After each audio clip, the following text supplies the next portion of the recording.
Hi hello welcome to our channel. నేను మేసిరి. ఈరోజు మనం చెప్పుకోబోయే కథ మిసెస్ అగస్త్య పార్ట్ 93. కథలోకి వెళ్ళే ముందు వీడియోని లైక్ చేసి హైప్ చేయడం మర్చిపోకండి. ఇక మీరు కూడా నాతో పాటు వచ్చేయండి. అదేంటి బేబీ, ఏమైంది? డాడీ ముఖంలో ఆందోళన. నేను ఎన్ని సంవత్సరాల నుంచి అడుగుతున్నాను డాడీ, కానీ నువ్వు పెళ్ళికి ఒప్పుకోలేదు. అగస్త్య చెప్పగానే ఒప్పేసుకున్నా. మీకు ఎవరి మీద ఎక్కువ ప్రేమ ఉందో నాకు అర్థమవుతోందిలే. చేతులు కట్టుకొని ముఖం తిప్పేసుకున్నాను నేను. అంటే డాడీ మూడ్ డైవర్ట్ చేయాలి కదా, పెళ్ళంటే ఎందుకో ఇష్టం లేనట్టు ముఖం పెట్టుకున్నారు. డాడీ నవ్వేస్తూ నా ముఖాన్ని తన వైపుకి తిప్పుకొని, అగస్త్య ఏం చెప్పినా కరెక్ట్గానే ఉంటుంది బేబీ, అందుకే తప్పలేదు. ఈ ప్రపంచంలో నేను నమ్మే ఏకైక వ్యక్తి అగస్త్య అని అన్నారు డాడీ. తన మీద డాడీకున్న నమ్మకం చూసి నేను మురిసిపోయాను. పెళ్ళి అనగానే మీరు బాధపడద్దు, పెళ్ళి అనగానే సంతోషపడాలి, అర్థమైందా? మీ మనసుకు నచ్చే ఆమెని నేను తీసుకొస్తాను. మమ్మీలాగా కాదు, మమ్మీలా ఉంటుందని నేను చెప్పను. ఆమెకంటూ ఆమె ప్రత్యేకంగా ఉన్న ఆమెనే తీసుకొస్తాను అని నేను అనగానే, ఈ వయసులో ఇవన్నీ అవసరమా బేబీ? మహా అయితే మరో 15-20 ఏళ్ళు ఉంటానేమో, అసలు అంతవరకు ఉంటానో లేదో అంటున్న డాడీ నోటికి చెయ్యడ్డు పెట్టాను నేను. ప్లీజ్ అలా మాట్లాడకండి. మీ వయసు ఎక్కువ లేదు కదా, 30 ఏళ్ళకే అన్నీ కోల్పోయినట్టు ఉన్నారు. మీరు అప్పుడే ఒప్పుకొని ఉండాల్సింది డాడీ. చాలా సంవత్సరాలు వేస్ట్ చేశారు. ఇప్పుడిక మీకు తప్పదు. ఎవరో ఏదో అనుకుంటారని ఆలోచన తీసేయండి. ప్లీజ్ మీకోసం బ్రతకండి ఇప్పటికైనా. నేను ఇక ఏడుపు ఆపుకోలేక ఏడ్చేశాను. బేబీ ఒప్పుకున్నాను కదా, ఏడవకు. నా కన్నీళ్ళు అసలు చూడలేరు కదా డాడీ. ఆదుర్దా పడుతూ నన్ను దగ్గరికి తీసుకున్నారు, ఏడవద్దు అంటూ. Baby please ఏడవకురా. ఏడవన్లే అని కళ్ళు తుడుచుకున్నాను నేను. ఇప్పుడు కూడా నా కోసమే ఒప్పుకున్నట్టు నాకు అర్థమైపోయింది. ఇప్పటికే లేట్ అయింది కదా. నా చేతిని పట్టుకుని పైకి లేచారు ఇక పడుకోవడానికి అన్నట్టు. డాడీ గదిలోకి వెళ్ళిపోగానే నేను మెట్ల వైపుకి నడిచేశాను. నేను రూమ్లోకి వెళ్ళేసరికి నా కూతురు అగస్త్య ఇద్దరు ఆడుకుంటూ కనిపించారు. డ్రెస్ చేంజ్ చేసుకుని వచ్చి బెడ్ మీద వాలిపోయాను. వాళ్ళు ఆడుకుంటున్నా నేను పట్టించుకోలేదు. నా ఆలోచనలో నేనున్నాను. డాడీ గురించి నా ఆలోచనలు కదులుతూనే ఉన్నాయి. త్వరగా డాడీకి వైఫ్ను తెచ్చేయాలి. ఎక్కడ వెతకాలి, ఎలా వెతకాలి? ఆవిడ ఎవరైనా కానీ మా డాడీని ప్రేమగా చూసుకుంటే చాలు, ఇంకేం అక్కర్లేదు. ఆవిడ బ్యాక్గ్రౌండ్ ఏంటి ఇలాంటివన్నీ నాకు అస్సలు అక్కర్లేదు. అయినా ఇప్పుడు ఏజ్ గ్యాప్ చాలానే ఉంటుంది కదా. మా డాడీని చూస్తే తప్పకుండా నచ్చుతారు, ఫిట్గా ఉంటారు, ఎవరికైనా నచ్చుతారు మా డాడీ. ఎంతైనా మా డాడీ కదా, నాకు ఇలాగే కనిపిస్తారు హీరోలో. హీరోలా ఏంటి, నిజంగానే మా డాడీ హీరో. నేను ఆలోచనల మధ్య నిద్రపోయాను. అగస్త్య నన్ను కదిలించలేదు అసలు. అగస్త్య డాడీ ఇంట్లో లేనప్పుడు పెళ్ళిళ్ళ పేరైని పిలిపించాను. వాళ్ళైతే కరెక్ట్గా వెతికి తెస్తారని మా బామ్మ ఐడియా ఇచ్చింది మరి. అంతే కదా. నందిని గారు ఒప్పుకుంటేనే అగస్త్యని ఒప్పించి మా అంకుల్కి కూడా పెళ్లి చేద్దును. కానీ ఆయనకు అసలు ధ్యాసే లేదు. ఇంకా అగస్త్య కోసమే వద్దంటున్నా కష్టపడుతున్నారు ఆయన.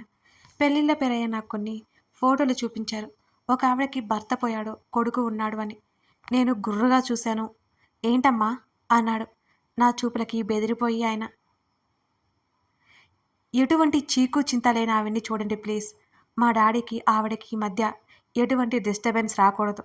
ఆవిడకి ఎవరూ లేకపోయినా, మొదటి పెళ్ళి అయిపోయినా సరే, చివరకు మా డాడీతో ఉండి ఆమె హ్యాపీగా ఉండాలి.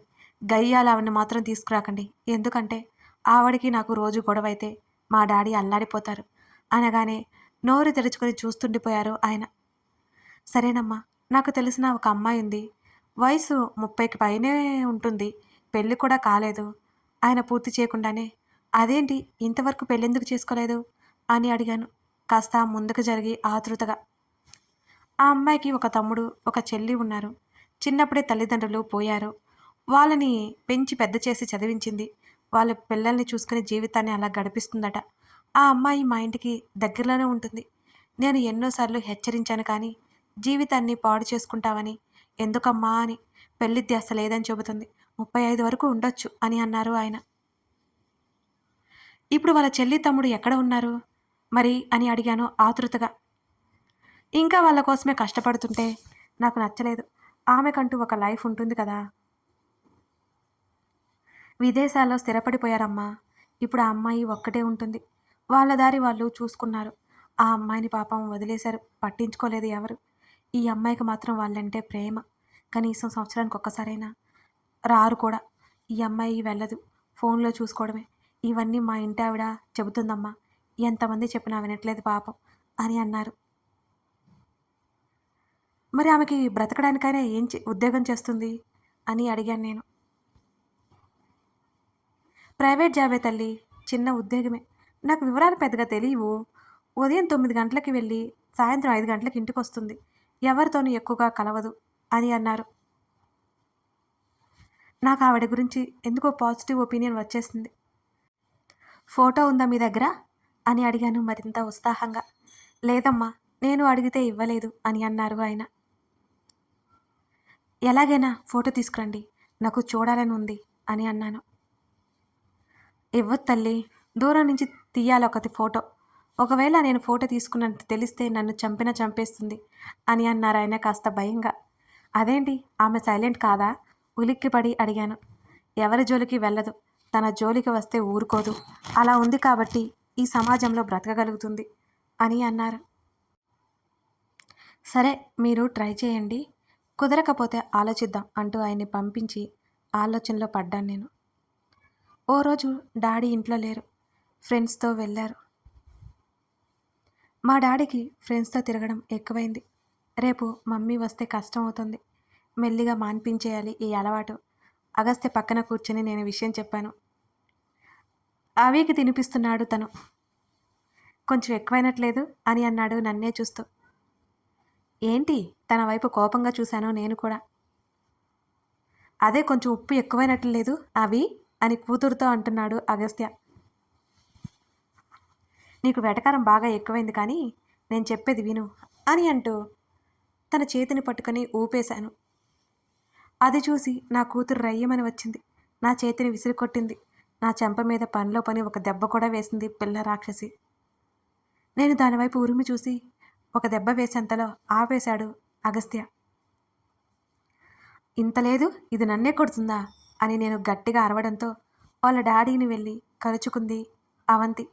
చిన్నపిల్లలతో ఏంటి నీకు, నన్ను కసిరాడు అగస్త్య. బంగారం, భయం వేసిందా? మమ్మీకి ఏదో అయిందిలే అంటూ దాని వెన్ను నిమురుతూనే చెప్తున్నాడు. నాకు కాదు, ఏదో అయింది. నీ గారాబంతో ఇది ఎక్కువ చేస్తుంది అంటూ పళ్ళు నూరాను. అగస్త్య నవ్వు ఆపుకుంటున్నట్టు నాకు తెలుస్తూనే ఉంది. ఎందుకురా మమ్మీని కొట్టావు? అరవకుండా చాలా బుజ్జగింపుగా అడుగుతున్నాడు అగస్త్య. దానికి వచ్చిరాని మాటలతో మమ్మ, డాడా అంటూ నేను అగస్త్యని ఎలా లాగానో అలా లాగి చూపించింది. ఓహో, నన్ను మీ మమ్మీ కొట్టిందని నువ్వు కొట్టావా అంటూ దాని ముఖంలోకి చూస్తూ అడిగాడు అగస్త్య. నిలువుగా తలాడిస్తోంది భయంగా చూస్తూ. అమ్మని నేనెప్పుడు కొట్టానే? అయినా నువ్వే దాన్ని ఇలా తయారు చేస్తున్నావు అని నేను కోపంగా చెప్పి అక్కడి నుంచి గదిలోకి వెళ్ళిపోయాను. మమ్మీకి బాగా కోపం వచ్చినట్టుంది బంగారం అని నా కూతురుతో చెప్తున్నాడు అగస్త్య. ఆ మాటలు నాకు వినిపిస్తూనే ఉన్నాయి. నా ఆలోచనలన్నీ మా డాడీ పెళ్లి మీదనే ఉన్నాయి ప్రస్తుతం. అగస్త్య నిద్రపోతున్నా నా కూతుర్ని తీసుకొచ్చి ఉయ్యల్లో పడుకోబెట్టాడు. మెల్లిగా ఉయ్యలు ఊపి 10 నిమిషాల తర్వాత నా దగ్గరికి వచ్చాడు. సెనోరిటా అంటూ నా చేతి మీద ముద్దు పెట్టుకొని థ్యాంక్స్ అని అన్నాడు. ఎందుకు, నీ చేతుల్లో నీ కూతురు చేతుల్లో తన్నులు తింటున్నందుకా అని మూతి తిప్పుతూ అడిగాను నేను. ఆ మాటకి అగస్త్య నవ్వేశాడు. చిన్నపిల్ల కదా, తెలియదు కదా అని అన్నాడు అగస్త్య. అయినా దానికి నేనంటే ఇష్టమే లేదులే, నువ్వే ఇష్టం అన్నాను. తెలియకుండానే నా మూతి వంకరపోయింది. నా ముఖాన్ని చేతుల్లోకి తీసుకుని అదేం లేదు, ఉదయం అంతా నీతోనే ఉంటుంది కదా, సాయంత్రం అయ్యేసరికి నాతో ఆటలో పడిపోయి నా దగ్గరే ఉండిపోవాలని చూస్తుంది. నువ్వు మధ్య మధ్యలో విసిగిస్తుందని అరుస్తుంటావు కదా, నా దగ్గర ఉండే కాస్త సమయం నేను ఏమీ అనను కదా, అందుకే అలా ఉండి ఉంటుంది. చిన్నపిల్ల కదా, ఏం తెలుసు తనకి, నాకే సర్ది చెప్పసాగాడు అగస్త్య. నేను కళ్ళను వెడల్పు చేసుకొని చూస్తున్నాను. నేను చూస్తున్నది మిస్టర్ అగస్త్య చక్రవర్తినేనా? ఆశ్చర్యంగా ఉంది నాకు. ఒకప్పుడు ఎలా ఉండేవాడు, కారాలు మిరియాలు నూరుతూ ఎప్పుడు గంభీరంగా ఉండేవాడు. ఇప్పుడు చూడు, చల్లని చినుకులు కురిపిస్తున్నాడు. ఏంటి, నా ముఖం మీద చిటిక వేశాడు. ఇందాక థ్యాంక్స్ చెప్పావు ఎందుకు అని అడిగాను చాలా మామూలుగా. అవిని ఇచ్చినందుకు అన్నాడు. అబ్బో! చాలా రోజులకు చెప్తున్నావే అని మూతి తిప్పుతూ అన్నాను కాస్త వెటకారంగా. యునో సెనోరిటా చెప్తూనే నా చేతి మీద ముద్దు పెట్టుకున్నాడు అగస్త్య. అంకుల్ హాస్పిటల్లో ఉన్నప్పుడు నువ్వు అంకుల్ కోసం ఏం చేశావో నాకింకా గుర్తుంది. ఒక కూతురికి ఫాదర్ మీద ఇంత ప్రేమ ఉంటుందా? నా తండ్రితో ఏ అనుబంధం లేని నాకు అది చాలా కొత్తగా ఆశ్చర్యంగా ఉంది. నీలాంటి కూతురు ఉన్నందుకు అంకుల్ నిజంగానే లక్కీ అని ఎన్నిసార్లు అనుకున్నానో నాకే తెలుసు. అనిపించేది నాకు కూడా నీలాంటి కూతురు కావాలని. అవి కూడా నీలాగే ప్రాణం పెట్టేస్తుంది అని ఎమోషనల్గా చెప్తూనే నాలో ముఖం దాచుకున్నాడు తను. అప్పటి వరకు నేను నటించిన కోపం చప్పున ఎగిరిపోయింది. తన చుట్టులు వేసి తల వెనక నిమురుతూ ఉండిపోయాను. నాలాంటి కూతురు ఉండడం మా డాడీ లక్ కాదు, మా డాడీ లాంటి తండ్రి ఉండడం నేను లక్కీ. అలాగే నువ్వు ఫాదర్ కావడం అవి లక్కీనెస్ అని అంటూ తనని నా గుండెల్లో దాచుకున్నాను. ఐ లైక్ దిస్ అన్నాడు నన్ను చుట్టుకుంటూ అగస్త్య. నీకొక విషయం చెప్పనా అని అడిగాను. ఏంటి? మా డాడీ కోసం ఒక అమ్మాయిని చూశాను. ఏంటి ఆ అమ్మాయినే అని అడిగాడు ఆశ్చర్యంగా. వెటకారం చేయకో, ఆవిడకి వయసు ఉంది కానీ ఇంకా పెళ్లి కాలేదు. పెళ్లి కాని వాళ్ళను అమ్మాయి కదా అంటారు అని కళ్ళెగరేశాను. అబ్బో, అప్పుడే చూసేశావా అని అడిగాడు అగస్త్య. చూశానంటే ఇంకా చూడలేదులే, రేపు వెళ్ళి చూసొస్తాను అంటూ పెళ్ళిళ్ళ పేరై చెప్పిన విషయాలన్నీ అగస్త్యతో చెప్పాను నేను. అంతా బాగానే ఉంది కానీ ఆవిడ్ని పెళ్లికి ఒప్పించడం చాలా టఫ్ అనిపిస్తోంది అంటూ నా పక్కన చేరి నా ముఖంలోకి చూశాడు అగస్త్య. ఎందుకలా అనిపించింది? నేను మాట్లాడితే ఆమె పెళ్లికి ఒప్పుకోదా అని బిక్కమొహం వేసి అడిగాను. నువ్వు పైనుండి దిగివచ్చావు మరి, మీ డాడీతో పెళ్ళి అనగానే పరిగెత్తుకుంటూ వచ్చేస్తుంది అని అన్నాడు. అబ్బా, వెటకారం కాదు స్వామి, ఎందుకలా అన్నావు అది చెప్పు ముందు అని నేను గాబరాగా అడిగాను. మీతో ఒక ముఖ్యమైన విషయం చెప్పాలండి. నాకు ఇన్స్టా ఐడి ఉంది, అది సిరిరాతలు. ఏం జరిగినా మన మధ్య ఉన్న అటాచ్మెంట్ పోకూడదు అంటే మీరు తప్పకుండా సిరిరాతలు అనే ఇన్స్టా పేజ్ని ఫాలో అవ్వండి, మర్చిపోకండి. ఇది ఎందుకు చెప్తున్నానో మీకు అర్థమయ్యే ఉంటుంది. ప్లీజ్ ఫాలో అవ్వండి. నువ్వు చెప్పిన వాటిని బట్టి ఆమెకి పెళ్లి మీద ఇంట్రెస్ట్ లేదు. అలాంటి ఆమె అంత తేలిగ్గా ఎందుకు ఒప్పుకుంటుంది? నీలాగా ఎందరో ఆమెకు చెప్పి ఉంటారు, ఎందరో ఆమెను కోరి వచ్చి ఉంటారు, అయినా ఒప్పుకోలేదంటే అర్థం ఏంటి? ఏదో రీజన్ ఉంటుంది కదా అంటూ నా కళ్ళు తెరిపించాడు మా రావణ్. అవును కదా, నువ్వు చెప్తుంటే నిజమే అనిపిస్తుంది అన్నాను మూతి బిగించి. ముందు ఆమె గురించి తెలుసుకో, ఆమెని అంకుల్కి చూపించు, ఆ తర్వాత ఆమె నిర్ణయం తెలుసుకో, మెల్లిగా ఆ ప్రాబ్లం సాల్వ్ చే. ఆమె ఒప్పుకుంటే అప్పుడు చూద్దాం. ఈ గొడవ అంతా ఎందుకు అంటావా? వేరే ఎవరినైనా చూడు అంటూ 2 చేతులు తల కింద పెట్టేసుకొని వెనక్కి వాలిపోయాడు అగస్త్య. తను చెప్పిందంతా నిజమే, కానీ నాకు ఆమె వ్యక్తిత్వం బాగా నచ్చింది. కష్టపడడం తెలుసు, ప్రేమించడం తెలుసు, ధైర్యంగా ఉండడం తెలుసు. ఇలాంటి ఆవిడ మా డాడీకి భార్య అయితే ఎంత బాగుండనిపించింది నాకు. అంతేకాదు, నాకు చిన్న స్వార్థం కూడా ఉంది. ఆవిడకి మొదటి ప్రేమ మా డాడీ అయితే ఇంకా ఇంకా సంతోషం నాకు.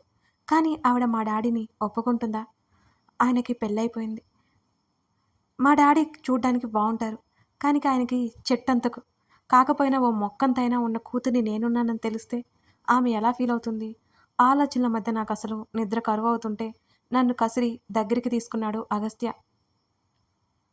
నువ్వు ఎక్కువ థింక్ చేసి నాకు చిరాకు తెప్పించకు. ఈవిడ కాకపోతే మరో ఆవిడ సరేనా? అడగగానే నేను అలాగనన్నట్టు తలాడించాను. తనతో చెప్పలేదు కానీ ఆవిడే మా డాడీ వైఫ్ అవ్వాలని నిర్ణయం తీసేసుకున్నాను నేను గట్టిగా. బామ్మ ఇంటికొచ్చింది ఓ రోజు. బామ్మ, అవి జాగ్రత్త, నేను వెళ్ళొస్తా. నా కూతుర్ని బామ్మకు అప్పగించి వెళ్ళడానికి సిద్ధమైపోయాను నేను. ఫోటో తీసుకురావే, నేను చూస్తాను. మా బామ్మ తెగ క్యూరియాసిటీ చంపుకోలేక అడిగింది. దొంగచాటుకైనా తెస్తానులే అంటూ కన్నుగొట్టగానే బామ్మ నవ్వేసింది. బామ్మ, డాడీతో నువ్వు కూడా పెళ్లి గురించి ఓసారి కదిలించి చూడు అని చెప్పాను నేను. అన్నిసార్లు చెప్తే ఇబ్బంది పడతాడేమోనే మీ నాన్న. ఆ అమ్మాయి ఫోటో తీసుకురా, అప్పుడు చూపిద్దాం అనగానే బ్యాగ్ తగిలించుకొని విన్నీకి కాల్ చేసి స్కూటీ అయితే స్టార్ట్ చేశాను. నా స్కూటీ వెనకాలే జేమ్స్ కార్ వస్తుంది. స్కూటీ సైడ్ ఆపి సరాసరి జేమ్స్ దగ్గరికి బయలుదేరాను నేను. నా వెంటే రావద్దని చెప్పానా జేమ్స్? సీరియస్గా చూశాను నేను జేమ్స్ని. కానీ మేడం, సారు అంటూ నసిగాడు జేమ్స్. ఇప్పుడు మాకు శత్రువులంటూ ఎవరూ లేరు కదా! నాకు ఇబ్బందిగా ఉంటే నేనే కాల్ చేస్తాను నీకు జేమ్స్. నేను మీ సార్‌కి చెప్తానులే నువ్వు వెళ్ళు సీరియస్‌గా చెప్పేసి స్కూటీ దగ్గరికి వెళ్ళిపోయాను. అయినా జేమ్స్ వింటేనా? డ్రైవర్ జేమ్స్ నా వెనకాలే ఫాలో అవుతున్నారు. నేను తల కొట్టుకోవడం తప్ప ఏం చేయగలను? అగస్త్య కంటే మొండివాడిలా ఉన్నాడే ఈ జేమ్స్ అతని డ్రైవర్. ఉఫ్! నిట్టూర్చి విన్నీని స్కూటీలో ఎక్కించుకొని బయలుదేరాను. పాప ఎవరితో ఉంది విన్నీ? అని నేను డ్రైవ్ చేస్తూనే అడిగాను. ఇవాళ సండే వంశీ ఉన్నాడు కదా! అంటూ విన్నీ నవ్వింది. అవును కదా! కానీ మా వాడు వెళ్ళిపోయాడే అని అగస్త్యని ఉద్దేశించి కోపంగా అన్నాను. ఏదో పని ఉంటుందిలే అని అంది విన్నీ. మా డాడీ, అగస్త్య ఇద్దరే తెలుసా విన్నీ? తప్పించుకొని వెళ్ళిపోయారు. సండే అన్న విషయమే నాకసలు గుర్తులేదు. లేకపోతేనా మామూలుగా ఉండేది కాదు. వీళ్ళకి నేనంటే భయం లేకుండా పోతోందే. నా మాటలకి నవ్వేసింది విన్నీ. పేరయ్య గారు చెప్పిన అడ్రస్‌కి వచ్చేసరికి మరో గంట పట్టింది మాకు. బాబోయ్! ఇంత దూరం ఉందేంటి? అప్పటికి గతుకుల రోడ్లకు వచ్చిన మాకు నడుములు విరిగిపోయాయేమో అనిపించింది ఆ ఇంటికి చేరుకునే ముందు. ఏమో ఆయన లొకేషన్ ఇదే షేర్ చేశారు అంటూ ఆయన ఇంటి ముందు దగ్గరికి వెళ్ళి బయట నుంచి గేటు మీద చప్పుడు చేశాను. ఆయన భార్య ఇద్దరూ వచ్చి లోపలికి ఆహ్వానించారు మమ్మల్ని. మేం వచ్చిన విషయం ఆయన భార్యకు కూడా తెలుసని నాకు అర్థమైపోయింది. కాఫీ తాగుతారా? ఆవిడ సాదరంగా అడుగుతుంటే, నువ్వలా అడిగేదా? వాళ్ళు పెద్దింటి వాళ్ళు అంటూ కసురుకున్నారు ఆయన. పేరయ్య గారు మీరాగండి. అమ్మా కాఫీ ఇవ్వండి అని చెప్పడంతో ఆవిడ తీసుకురావడానికి వెళ్ళిపోయింది. మా ఇల్లు ఎంత పెద్దదైనా మేము మనుషులమేనండి. విన్నీ నేను ఒకేసారి చెప్పి భుజాలు కదిలించాము. ఆయన కాస్త ఇబ్బందిగా చూశారు మా వైపు. మేం పట్టించుకుంటే కదా! అది సరే కానీ మీరు చెప్పిన ఆవిడ ఎక్కడా? అని నేను ఆతృతగా అడగ్గా, నాతో పాటు రండమ్మా అంటూ వాళ్ళింటి పక్కనున్న ప్రహరీ వైపుకు తీసుకువెళ్ళాడు ఆయన. ఆదివారం కావడంతో ఆవిడ ఇంట్లోనే ఉన్నట్టుంది. ఆ గోడ దగ్గర నుంచి తొంగి చూశాం. ఇంటి ముందున్న పువ్వుల మొక్కలు, కాస్త ప్రదేశం, ఓ మరత కుర్చీ, ఓ తులసి కోట అంతే ఉన్నాయక్కడ. ఆవిడ బయటికి రావడం కోసం చూస్తూనే ఉన్నాం. మా నిరీక్షణ ఫలించినట్టుగా సన్నగా ఎత్తుగా ఉన్న ఒక ఆవిడ బయటకొచ్చింది. ఆవిడ అటువైపుకు తిరిగి ఉండడంతో మాకు ముఖం కనిపించలేదు. కథ కొనసాగుతోంది. ఇవన్నమాట శ్రీధ తిప్పలు. శ్రీధ అనుకున్నట్టుగా ఆవిడతో తన తండ్రి పెళ్లి చేస్తుందా? లేకపోతే ఇంకేదైనా చూసి ఆవిడ సంబంధం చెడగొట్టేస్తుందా? శ్రీధ ఏం చేయబోతుంది? శ్రీధ ఆశయం నెరవేరుతుందా? శ్రీధ ఒపీనియన్ కరెక్టే అంటారా? తప్పకుండా కామెంట్ చేయండి. నా ఇన్స్టా ఐడి గుర్తుంది కదండి, సిరి రాతలు. మిస్ చేయకుండా ఒకసారి చెక్ చేయండి. Thank you.